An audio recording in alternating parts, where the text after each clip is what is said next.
Assalamualaikum warahmatullahi wabarakatuh. Salam sejahtera untuk kita semua. Perkenalkan, saya Reni, salah satu dosen dari program studi pendidikan kimia, jurusan pendidikan MIPA FKIP Universitas Tadulako.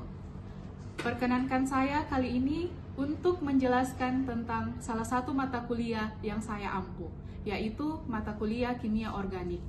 Mata kuliah ini merupakan mata kuliah wajib yang diajarkan di semester 3 dengan bobot SKS sebesar 4 SKS. Pada mata kuliah ini, mahasiswa belajar kekasan atom karbon, struktur dan tata nama, sifat fisik dan sifat kimia dari hidrokarbon, organohalogen, organologam, alkohol, fenol dan eter, aldehid dan keton, asam karboksilat, turunan asam karboksilat, bensen dan bensen tersubstitusi. Capaian pembelajaran lulusan atau CPL pada mata kuliah ini adalah CPL 2, mampu menerapkan kemampuan berpikir secara kritis, sistematis, inovatif, dan kolaboratif dalam mengembangkan kompetensi diri dalam kehidupan secara global. Capaian pembelajaran mata kuliah CPMK yang diharapkan pada mata kuliah ini yaitu CPMK 1, menjelaskan kekasan atom karbon. CPMK 2, menguasai konsep golongan senyawa organik berdasarkan gugus fungsinya. CPMK 3, menganalisis tentang senyawa organohalogen dan manfaatnya dalam kehidupan sehari-hari. CPMK 4, menganalisis tentang senyawa organologam dan manfaatnya dalam kehidupan sehari-hari. CPMK 5, menganalisis tentang senyawa alkohol, fenol, dan eter, serta manfaatnya dalam kehidupan sehari-hari. CPMK 6, menganalisis tentang senyawa aldehid dan keton, serta manfaatnya dalam kehidupan sehari-hari. CPMK 7, menganalisis tentang senyawa asam karboksilat dan turunannya, serta manfaat dalam kehidupan sehari-hari. CPMK 8, menganalisis tentang senyawa bensen dan bensen tersubstitusi, serta manfaatnya dalam kehidupan sehari-hari. Selanjutnya, pelaksanaan perkuliahan akan saya jelaskan dengan melalui metode DIA, Delivery, Interaction, and Assessment. Untuk aspek delivery, mahasiswa akan diberikan perkuliahan dengan menggunakan metode case study. Pada case study, mahasiswa diberikan lembar case study yang mengarahkan mahasiswa membaca dan mendiskusikan secara berkelompok dan mempresentasikannya di kelas terkait sebuah wacana atau referensi yang telah dilengkapi dengan pertanyaan yang mengarahkan mahasiswa untuk mencapai tujuan pembelajaran. Untuk aspek interaction, kegiatan perkuliahan dilakukan melalui diskusi dan tanya jawab terkait dengan kasus yang diberikan kepada mahasiswa. Untuk aspek assessment, setiap tugas yang telah dikumpulkan oleh mahasiswa akan dinilai berdasarkan rubrik penilaian yang telah dibuat.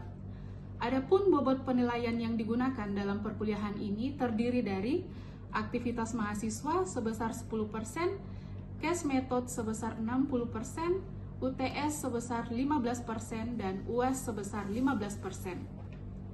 Berikut adalah cuplikan pelaksanaan pembelajaran yang saya laksanakan di kelas. Selamat menyaksikan. Assalamualaikum warahmatullahi wabarakatuh. Waalaikumsalam warahmatullahi wabarakatuh.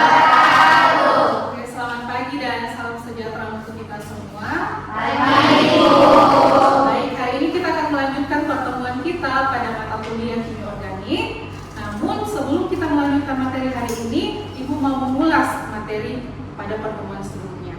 Jadi minggu lalu kita sudah mempelajari tentang apa, ada yang masih ingat? Senyawa organologam. Oke. Bisa menjelaskan ciri utama dari senyawa organologam? Saya Ibu. Nah, silakan Edgar. Senyawa organologam ini yaitu senyawa yang memiliki ikatan antara atom dan logam. Oke, bagus. Nah, tadi sudah dijelaskan Edgar.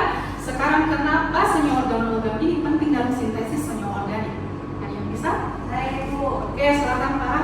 Ya Ibu, karena dapat digunakan sebagai reaksi untuk membentuk karbon yang baru. Bagus. sekali Farah. Jadi hari ini bahas lebih jauh yang lebih dekat dengan kehidupan kita sehari-hari, ya.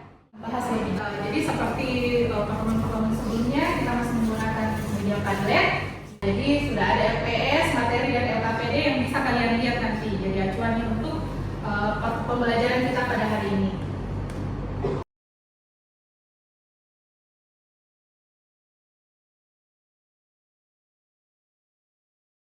Pertemuan hari ini kita akan membahas tentang alkohol, fenol, dan eter.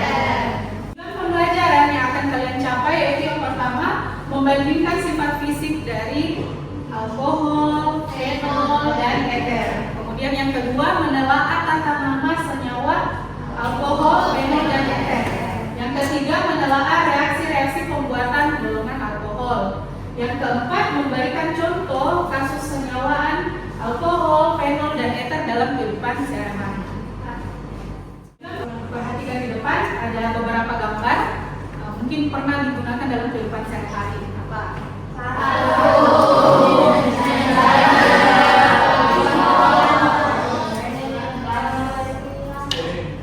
Dietil eter. Tahukah kalian semua produk yang ada di depan ini memiliki persamaan, yaitu sama-sama mengandung atom oksigen. Tapi kenapa terdapat perbedaan? Misalkan di parfum dia mengandung alkohol, etanol. Kemudian obat kumur dia mengandung fenol. Kemudian di etil eter itu mengandung eter. Ada yang tahu? Tidak ada ya. Oke, hari ini kita akan membahas lebih lanjut pada pertemuan hari ini. Oke, ini Ibu sudah share LKPD. Hari ini kita akan melanjutkan aktivitas kita di LKPD yang sudah Ibu bagikan. Silakan dikerjakan berdasarkan kelompok yang sudah bagi.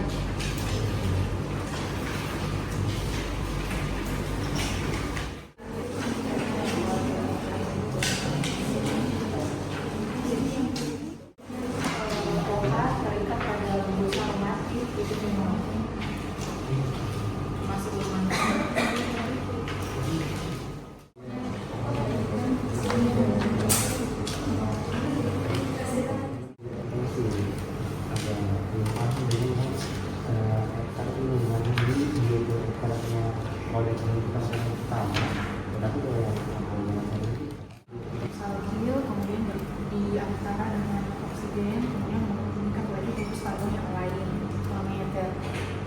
Itu bedanya dengan fenol ya. Yang ini fenol dengan alkohol itu ada gugus hidroksilnya. Tapi satunya terikat cincin aromatik, satunya itu terikat kan dengan alkana atau senyawa jenuh. Ya, metana. Sudah selesai LKPD-nya? Baik, boleh ya kita bahas satu persatu. Jadi yang pertama orientasi masalah. Boleh kelompok berapa? Kelompok 4. Oke, kelompok 4. Penontonan dari hasil diskusi kami dari kelompok 4 mengenai pertanyaan nomor 1, persamaan dari ketiga senyawa tersebut. Nah, ketiga senyawa tersebut yang di atas yang pada gambar itu sama-sama merupakan senyawa organik yang mengandung atom oksigen. Kemudian masuk pada pertanyaan kedua, apa perbedaan fungsi ketiga produk tersebut? Nah, etanol itu digunakan sebagai antiseptik tangan, kemudian timol sebagai antiseptik mulut, dan dietil sebagai pelarut dalam laboratorium. Kemudian pada masuk pertanyaan ketiga, menurut kelompok kami, faktor yang menyebabkan perbedaan sifat ketiga senyawa tersebut disebabkan oleh gugus fungsi dan juga struktur molekul yang berbeda, sehingga sifat dan kegunaannya juga tentu berbeda. Lanjut. Berdasarkan hasil diskusi kami kelompok 4, masalah yang akan kami kaji dalam jenis masalah kali ini yakni mengapa alkohol dan fenol dan eter ini yang sama-sama mengandung atom oksigen seperti saya jelaskan, dia memiliki sifat fisik, sifat kimia, juga reaktivitas serta fungsi yang berbeda dalam kehidupan sehari-hari kita. Adapun hipotesis yang kami susun bersama kelompok yakni perbedaan fungsi dan struktur molekul pada alkohol, fenol, dan juga eter menyebabkan perbedaan fisik, sifat kimia, dan reaktivitasnya sehingga masing-masingnya memiliki fungsi dan kegunaan yang berbeda dalam kehidupan sehari-hari. Oke, bagus ya, bagus sekali dari kelompok 4. Oke, kita lanjut ke aktivitas berikutnya ya. Aktivitas 1. Siapa yang mau presentasi aktivitas 1? Kelompok berapa? Kelompok 3. Kelompok 3. Oke, kita pada tabel struktur di LKPD yang sudah dibagikan bahwa di struktur pertama itu terdapat metanol yang merupakan golongan alkohol dan alasannya gugus C-nya itu terdapat pada atom C jenuh. Lanjut pada struktur kedua yaitu etanol termasuk golongan alkohol juga. Lanjut pada struktur yang ketiga yaitu pentanol termasuk golongan alkohol. Kemudian lanjut pada struktur keempat yaitu 2-metil-2-heksanol termasuk golongan alkohol. Pada struktur yang terakhir yaitu etoksipropana yaitu golongan eter yang gugusnya FON. Nah, adapun perbedaan gugus fungsi alkohol, fenol, dan eter, di mana alkohol ini OH-nya terikat pada atom C jenuh atau alkil. Yang kedua, fenol, OH-nya ini terikat langsung pada cincin benzena atau atom C aromatik. Dan eter, O-nya ini diapit dua oleh gugus alkil atau alil. Nah, mengapa fenol ini bukan termasuk alkohol? Karena yang sudah dijelaskan teman kita tadi, gugus OH-nya ini terikat langsung pada cincin benzena atau atom C aromatik.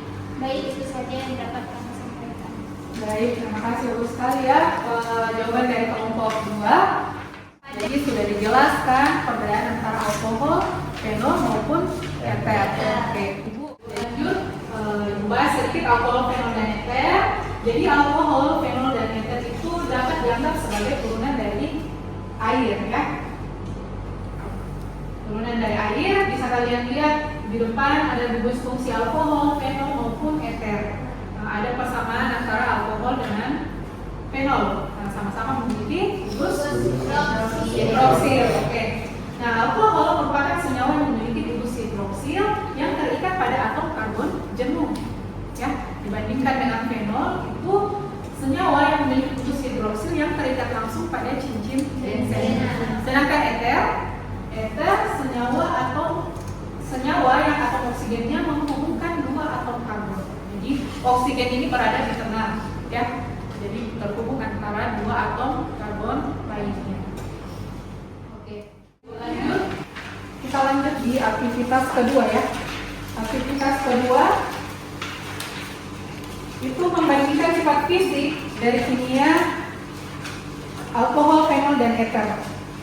Aktivitas kedua boleh kelompok berapa? Aktivitas kedua kelompok 2 ya. Oke, silakan kelompok 2. Oke, baik, bisa kita lihat dari sifat fisik dan kimia alkohol, fenol, dan eter. Pada karakteristik dirinya, alkohol itu tinggi, fenol itu tinggi, dan eter itu rendah. Kemudian pada karakteristik larutannya, nah kalau alkohol ini dia mudah larut, sedangkan fenol itu dia sedang, dan eter itu dia rendah. Pada ikatan hidrogennya itu alkohol itu ada, fenol itu ada, dan eter itu tidak ada di molekul.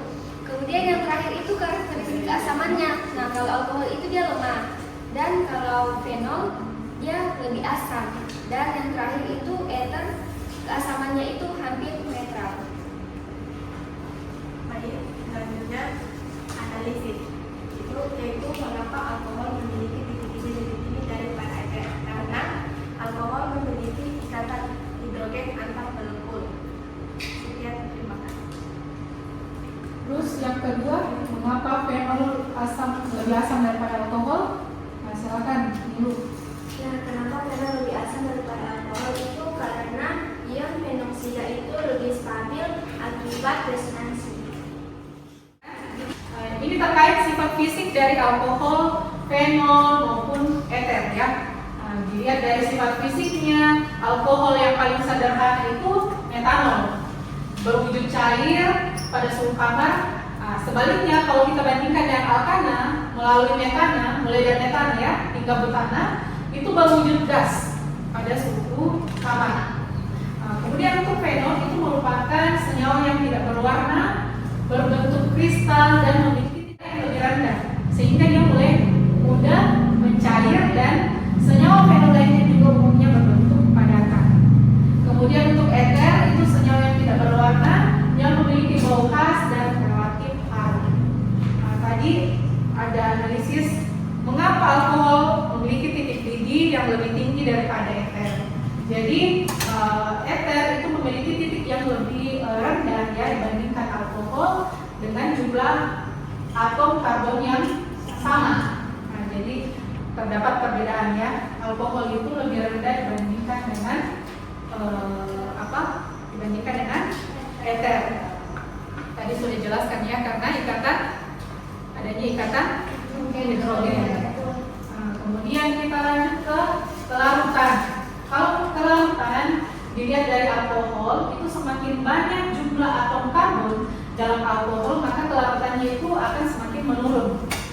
Ya, dibandingkan dengan eter, massa molekul rendah seperti di metil eter itu cukup larut dalam air.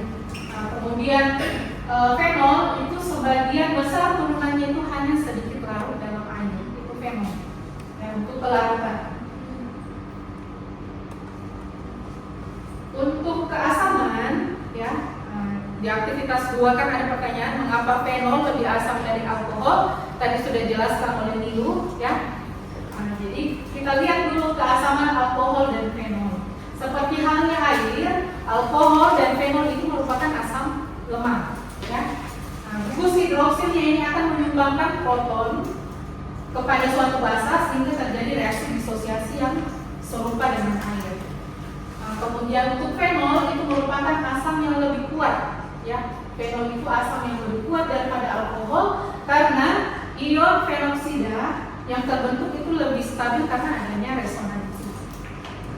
Itu terkait fenol kenapa lebih asam daripada alkohol. Oke, lanjut ya. Kita lanjut ke aktivitas ketiga. Boleh dilihat lagi LKPD-nya di aktivitas 3. Oke, aktivitas 3 ini terkait reaksi pembuatan alkohol.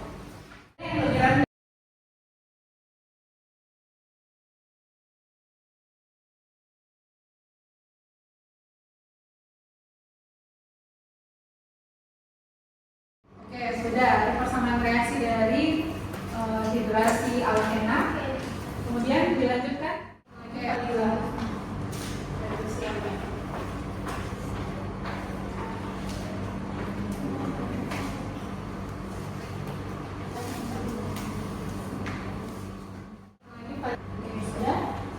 jadi di depan boleh kelompok poin perhatikan.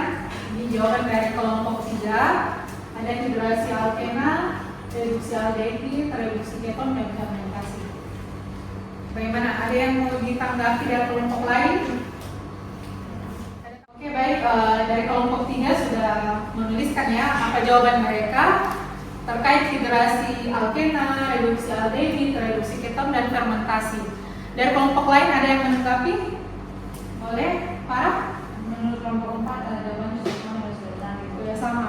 Kelompok lain, kelompok 1, Edgar, bagaimana? Terkait hidrasi alkena. Kalau reduksi aldehid, kelompok 2 bagaimana? Sudah sama. Reduksi keton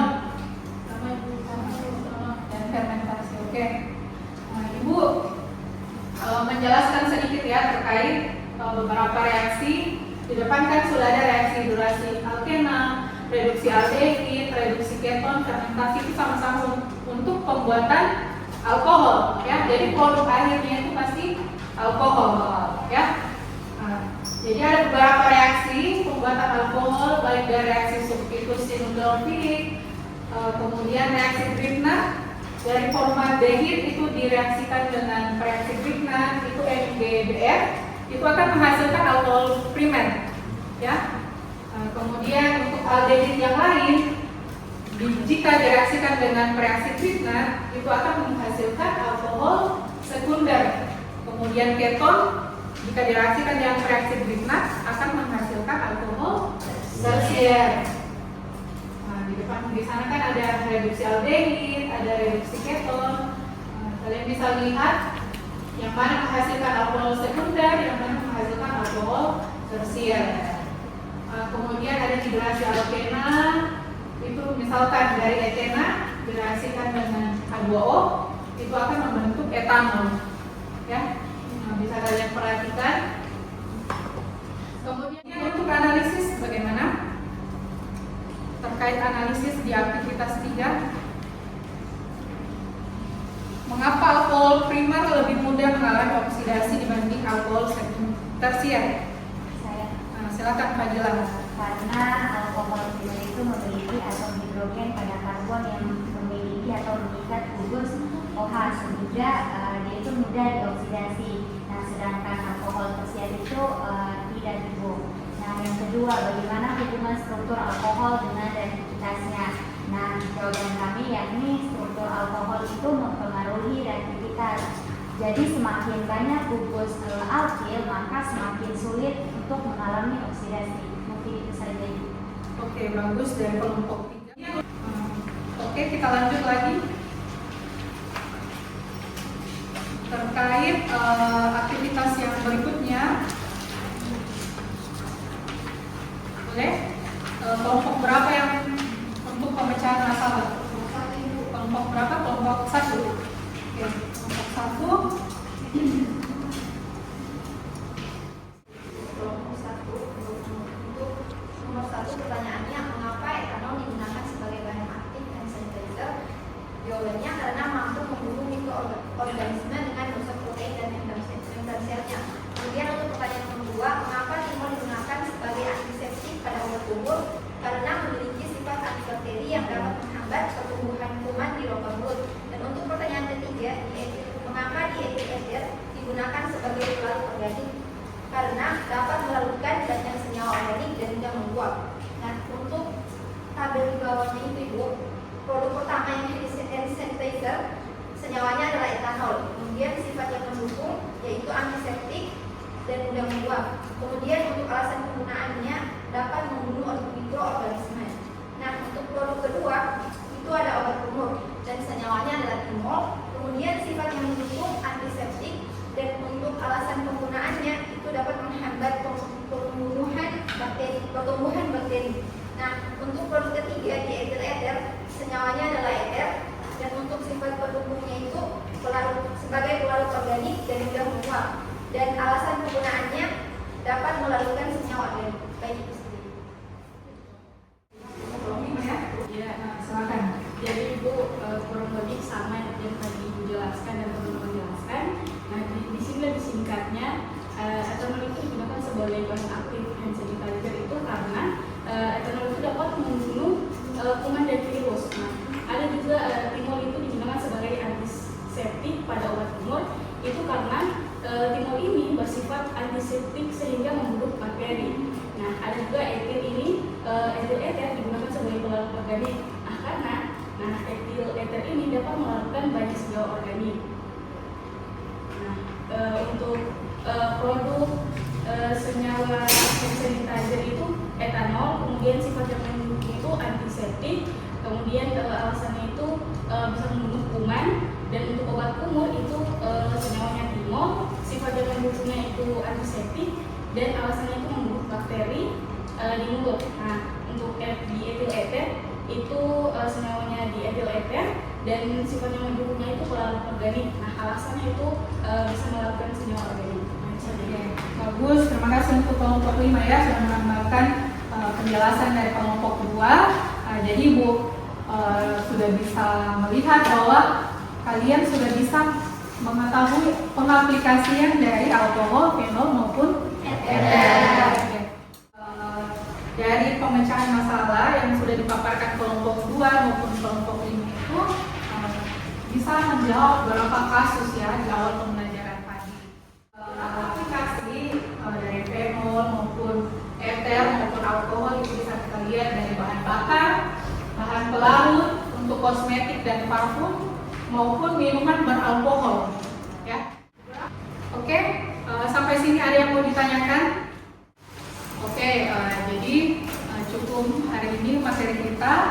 Namun sebelumnya Ibu mau refleksikan dulu kira-kira kesimpulan apa yang bisa kalian tarik dari pelajari materi alkohol, fenol maupun eter.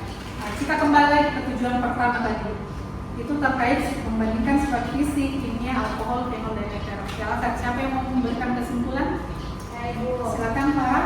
Jadi Ibu, berdasarkan kriteria yang telah kami paparkan dijelaskan tadi, alkohol fenol eter ini memiliki dua fungsi dan fungsi molekul ternyata yang berbeda, sehingga mereka mempengaruhi sifat fisik dan sifat kimianya. Tapi perbedaan tersebut itu dapat menyebabkan setiap senyawa ini memiliki karakteristik, reaktivitas, serta kegunaan yang berbeda dalam kehidupan sehari-hari, seperti alkohol itu berguna sebagai antiseptik, fenol sebagai antibakteri, kemudian eter sebagai pelarut organik. Oke, baik. Sangat baik ya tambahan dari kelompok 4. Nah, kemudian untuk tujuan kedua terkait tata nama senyawa alkohol, fenol, dan eter, ada yang mau menyimpulkan? Saya Nah, silakan Fadila.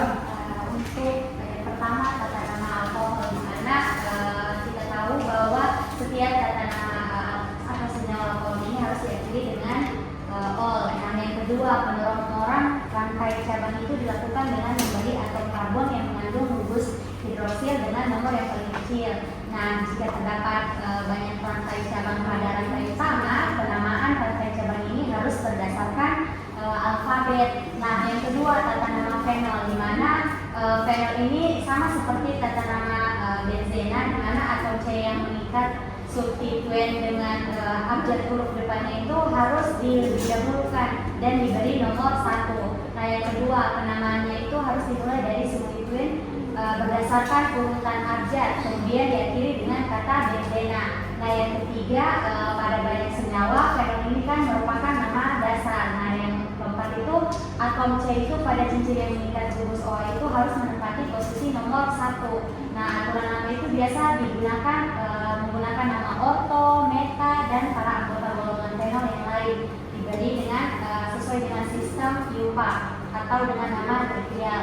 Nah, masuk pada tata nama eter, di mana yang pertama itu gugus eternya itu harus diakhiri dengan oksi. Nah, yang kedua, penomoran rantai cabang itu harus dilakukan dengan memberi atom karbon yang mengandung gugus oksi dengan nomor yang paling kecil. Nah, yang terakhir itu penamaan senyawa eter ini harus dilakukan dengan menyebutkan kedua gugus R yang terikat pada atom oksigen dan ditambahkan dengan kata eter. Mungkin itu saja yang dari saya. Oke, baik, bagus sekali ya dari Fadila, sudah lengkap mulai dari penamaan alkohol, fenol maupun eter. Yang lain sudah paham semua? Sudah. Oke, baik, kita lanjut terkait reaksi pembuatan alkohol ya. Boleh disebutkan apa-apa saja reaksi pembuatan alkohol? Reaksi alkena, reaksi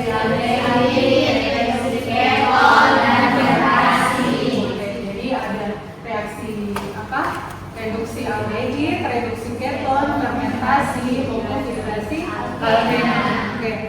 Nah, untuk penerapan alkohol, fenol, dan eter dalam kehidupan sehari-hari, ada yang mau menyimpulkan penggunaan alkohol, fenol, maupun eter? Ada? Silakan. Kelompok 1, silakan. Jadi kesimpulan yang dapat kami minta yaitu adanya perbedaan struktur antara sifat alkohol, fenol, dan eter ini dapat menyebabkan perbedaan kegunaannya. Seperti etanol digunakan sebagai bahan aktif hand sanitizer, kemudian timur sebagai antiseptik pada obat tumor, dan terakhir itu diethil eter sebagai pelarut organik sesuai jenis tersebut. Oke, baik, betul ya dari kelompok 1. Jadi ada beberapa penerapan dari fenol, alkohol maupun eter dalam kehidupan kita sehari-hari. Oke, Ibu rasa hari ini kalian sudah mencapai tujuan pembelajaran hari ini. Di depan untuk tugas, jadi Ibu mau kalian mencari produk, ya produk yang kalian gunakan dalam kehidupan sehari-hari, dalam rumah tangga atau industri yang mengandung baik alkohol, fenol maupun eter. Hari ini cukup ya untuk pertemuan kita pada hari ini. Terima kasih atas partisipasinya dan sampai berjumpa di pertemuan berikutnya. Selamat pagi semua. Pagi, Bu. Demikian deskripsi singkat dari cuplikan video pembelajaran yang saya ampuh. Terima kasih atas waktunya telah menonton video ini. Saya mengucapkan mohon maaf jika sekiranya terdapat kekurangan dalam video ini. Terima kasih.